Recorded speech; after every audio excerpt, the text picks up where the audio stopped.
दिल्ली चुनाव के करीब आते ही तारीखों के बीच सियासी दल अपने अपने अंदाज में दांव चल रहे हैं और इसी बीच बजट से पहले आम आदमी पार्टी के राष्ट्रीय संयोजक और दिल्ली के पूर्व मुख्यमंत्री अरविंद केजरीवाल बजट आने से पहले ही मिडिल क्लास को साधने की पूरी कोशिश करते हुए नजर आ रहे हैं। इससे पहले हाल ही में मिडिल क्लास को ध्यान में रखते हुए अरविंद केजरीवाल केंद्र सरकार के सामने 7 मांगे रखते हुए भी नजर आए थे।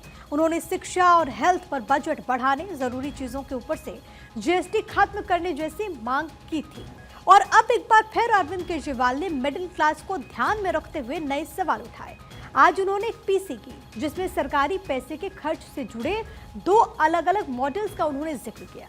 एक तरफ अरविंद केजरीवाल ने अपने विकास मॉडल का जिक्र करते हुए दावा किया कि उनके विकास मॉडल में जनता के टैक्स का पैसा जनता पर खर्च होता है, दूसरे मॉडल में टैक्स का पैसा कुछ चुनिंदा लोगों की जेब में जाता है। अरविंद केजरीवाल ने ये मांग उठाई कि जनता के टैक्स के पैसों से जन कल्याण के लिए योजनाएं तैयार की जानी चाहिए। जनता टैक्स देती है, यहाँ तक कि गरीब से गरीब आदमी भी टैक्स देता है।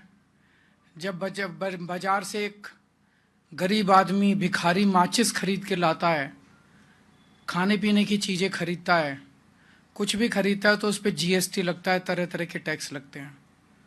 ये सारा पैसा जो इस देश के गरीब से गरीब आदमी और अमीर से अमीर आदमी और मिडिल क्लास से जो सरकारें इस पैसे को इकट्ठा करती हैं, ये पैसा कैसे खर्च होना चाहिए, ये चुनाव ये तय करने का चुनाव है।